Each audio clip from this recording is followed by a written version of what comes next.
ہن اگلے جمعے تے غیرت کریو جڑی عمران خان دی شہدائی ہے نا۔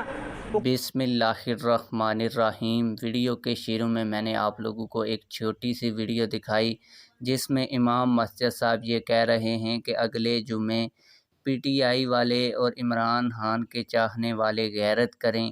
آپ لوگوں کو آج کی اس ویڈیو میں یہ پوری ویڈیو بھی دکھاؤں گا اور سارا ماجرا بھی بتاؤں گا کہ آخر امام صاحب نے یہ بات کیوں کہی۔ لیکن ویڈیو دکھانے سے پہلے آپ لوگوں سے ایک چھوٹی سی ریکویسٹ ہے، اگر آپ نے ابھی تک ہمارے اس چینل کو سبسکرائب نہیں کیا ہوا تو چینل کو لازمی سے سبسکرائب کر لیں تاکہ آنے والی نئی ویڈیوز آپ لوگوں کو بر وقت ملتی رہیں۔ آپ لوگوں کو بتاتا چلوں کہ امام مسجد صاحب عمران خان کے ہونے والے دور میں جو علماء کرام کے ساتھ ہوا اس پر بات کر رہے تھے کہ پی ٹی آئی کے چاہنے والے اور عمران خان کے چاہنے والے بھی وہاں پر جمعہ پڑھنے آئے ہوئے تھے۔ جمعہ پڑھتے ہوئے انہوں نے امام صاحب کو کچھ باتیں کہیں، جس کے بعد امام مسجد صاحب نے تقریر کرتے ہوئے پی ٹی آئی والوں کو کیا کہا یہ آپ لوگ ویڈیو میں دیکھیں گے۔ میں آپ لوگوں کا زیادہ ٹائم ویسٹ نہیں کروں گا اور آپ لوگوں کو اصل ویڈیو کی طرف لیے چلوں گا۔ آئیے اصل ویڈیو دیکھتے ہیں اور سارے معاملے کو جانتے ہیں کہ آخر ہوا کیا ہے۔ ان کی عملداری یاد آ گئی ہے، تم ریاستی اداروں کو مدد کے لیے پکار رہے ہو۔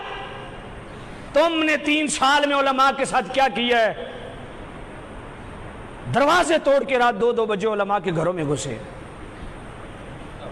عورتوں کی بے عزتی کی ہے، سید زادیوں کی بے عزتی کی ہے ان لوگوں نے، بغیر کسی جرم کے مہینہ 2 3 مہینے ابھی تک بھی وہ لوگ اندر بند ہیں۔ کچھ ایسے لوگ اب بھی ہیں جو ابھی تک بند ہیں اس کی وجہ سے۔ میں نے کہا اس وقت تمہیں کوئی قانون یاد نہیں آیا تھا، اس وقت تمہیں کوئی دینداری یاد نہیں آئی تھی۔ ہن اگلے جمعے تے غیرت کریو جڑی عمران خان دی شہدائی ہے نا، وہ کوئی اور مسجد تاڑو۔ بات سمجھ آئیے؟